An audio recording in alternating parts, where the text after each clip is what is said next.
नमस्कार दोस्तों, एक बहुत ही महत्वपूर्ण जानकारी थी आप सभी लोगों के बीच में। जिसके पास कब्ज और गैस की समस्या है तो आपको बाजरे की रोटी नहीं खानी चाहिए। इसके अलावा जो अगर आप भोजन भी करते हैं तो उसके बाद आपको मट्ठा ज़रूर लेना चाहिए, यानी कि छाछ ज़रूर पीना चाहिए। तो इसके संबंध में क्या क्या कारण हो सकते हैं, इसके आखिर हम कौन सा उपाय अपनाएं ताकि ये समस्याएं दूर हो सकें। तो वरिष्ठ जो आयुर्वेद विशेषज्ञ हैं डॉक्टर प्रदीप शर्मा जी, उनकी जुबान से जो निकली हुई वाणी है, तो उसमें जो लिखा गया है हम उसको आपको पढ़ के सुनाते हैं। बहुत ही जानकार, बहुत ही विशेषज्ञ हैं। तो आधुनिक जीवन शैली में कैसे लोग गलत चीज़ों को खाते हैं, ठीक है, उनको ठीक ढंग से पचता नहीं है, समय के अनुसार भोजन नहीं करते हैं, रहन सहन भी उनका ठीक नहीं रहता है, ठीक है। तो इस वजह से बहुत ज़्यादा दौड़ा धूपी और अस्वस्थ भोजन भी करते हैं, ठीक से खाते भी नहीं, बाहर से पूड़ी सब्जी कचौड़ी या फिर कुछ ऐसी चीज़ खा लेते हैं जिससे समस्याएं बढ़ती रहे। इससे पेट में गैस बनता है, कब्ज होता है, भूख नहीं लगता समय से, एसिडिटी, ऐसा लगता है कि कुछ खाया हुआ हमेशा लगा रहेगा, पेट सदैव भरा ही रहेगा, ठीक है। तो ऐसी समस्याएं आपको लगेंगी। तो ऐसा अगर हो जाएगा तो समझ लीजिए कि पेट खराब है, ठीक है।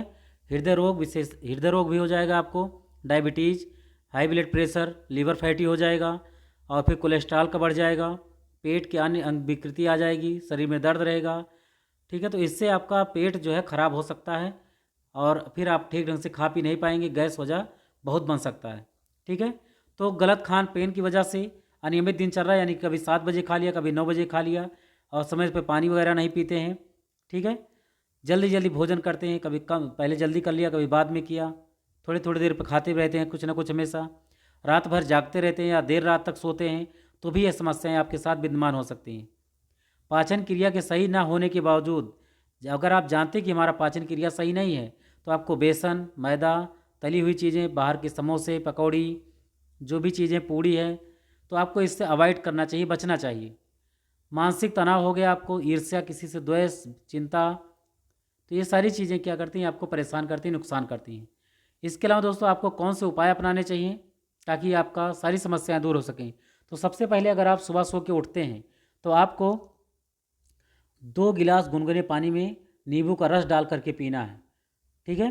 प्रतिदिन सुबह और शाम चलना चाहिए आपको खूब, कम से कम 2 से 3 किलोमीटर, और खाना खाने के बाद वज्रासन योग करना चाहिए। भोजन के बाद छाछ पीते हैं तो बहुत ही फायदेमंद, आपका डाइजेशन सिस्टम बहुत ही मजबूत रहेगा। इसके अलावा आधा चम्मच भुनी हुई अजवाइन में थोड़ा सा काला नमक डाल लें और गुनगुने पानी में मिला लें। अदरक के छोटे टुकड़ों में सेंधा नमक एवं नींबू रस मिलाकर खाना खाने से पहले खाएं तो ये आपके लिए बहुत ज़्यादा लाभकारी हो सकता है। एक चुटकी हींग को गुनगुने पानी के साथ लेने से गैस तुरंत निकल जाती है। अजवाइन, मेथी, जीरा, काला नमक चूर्ण बनाकर प्रतिदिन खाना खाने के बाद आधा आधा चम्मच सुबह शाम लें, आपका गैस छूमंतर हो जाएगा। इसके अलावा अगर आप फाइबर युक्त चीज़ों को खाते हैं, रेशे युक्त चीज़ों को खाते हैं, ठीक है, जैसे मूली हो गया या फिर कद्दू हो गया, ठीक है, जिसमें रेशा पाया जाता है, सेम हो गया, बीन्स हो गया, ठीक है, तो इन सारी चीज़ों को अगर आप खाते हैं तो आपको गैस की समस्याएं नहीं रहेंगी। इसके अलावा बाजरे की रोटी भी नहीं खानी चाहिए आपको।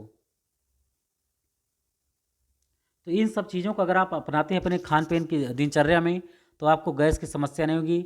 और भारत में लगभग 70% लोग गैस की समस्या से बहुत पीड़ित हैं और इस समस्या से हर व्यक्ति लगभग पीड़ित ही है, कुछ ना कुछ समस्या लगी रहती है, क्योंकि उसका खान पीन और जो नियमित दिनचर्या उस समय पर नहीं हो पाता है, इस वजह से वो परेशान रहता है। दौड़ धूप की ज़िंदगी है दोस्तों, सभी लोग सुबह से शाम तक लगे ही रहते हैं, काम ही करना चाहते हैं, अपने पास खुद के लिए समय ही नहीं है कि हमको कब खाना चाहिए, कब सोना चाहिए, कब क्या करना चाहिए, कुछ पता ही नहीं है। बस चल रहा है चल रहा है, गाड़ी कब तक चलेगी। रिलैक्स भी चाहिए ना इसको, तो थोड़ा बहुत आपको ध्यान देना चाहिए इसके ऊपर। तो जय हिंद दोस्तों।